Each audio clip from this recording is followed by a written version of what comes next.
So here we have the Mini Cooper hatchback 5-door automatic on a 68 plate. I'm going to start off by showing you around the outside of the car, and then we'll hop in and run through some controls on the inside. But from the outside you can see it's a 5-door car with alloy wheels. Let's start off inside the boot and then work our way around the rest of the car from there. So as we approach the boot, you'll see we've got a 60/40 split folding rear seat and plenty of boot space as well. Okay, so we're just going to work our way back round to the front of the car, and then we'll hop in and run through some controls on the inside. But now that we've done a full circle of it, you can see it's in fantastic condition the whole way round.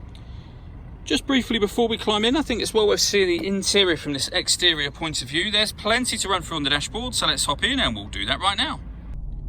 Okay, so now they're inside the car, we're going to start with the dials. On the left hand side we have the rev counter, we have the speedometer in the middle and the fuel gauge on the right hand side. Also in the middle you can see the total miles for this car, which are 3,645.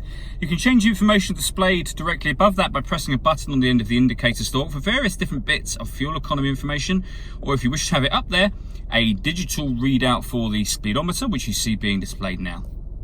If we back out to the steering wheel, on the left hand side we have a speed limiter, and on the right hand side we have stereo and phone controls, including voice activation for the phone. So hit that button, ask it to dial anyone in your contacts list, and it can do that for you without you having to take your phone from your bag or pocket. That is of course once you paired your phone up, and that is done over on the screen just here. If you go to the communication heading, and then from the communication heading, manage mobile devices, and you can connect your new device from there.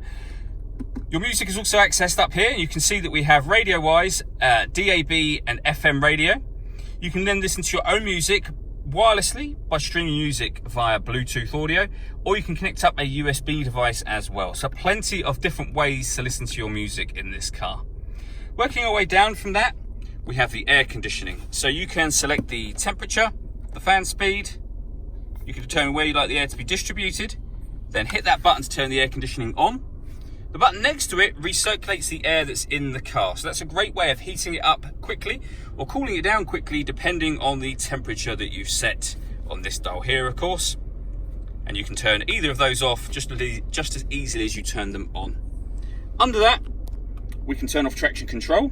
This button starts and stops the engine, and this one turns off the stop and start. So this car is designed to cut out when it's stationary in traffic to save you fuel. You can turn that system off. It's off at the moment actually, so on, and you can hear the engine's just cut out. If I turn it off, the engine will come back on again. Under that, there's a 12-volt charging socket and the USB input, and we then have the gear lever for the fully automatic gearbox. And then lastly, we have the controls that I was using on the screen just a moment ago. All that leaves me to say is thank you for taking the time to watch this video. If you'd like to come and see the car in person and have a test drive, please feel free to call any of our MJA sites. We'd love to hear from you soon.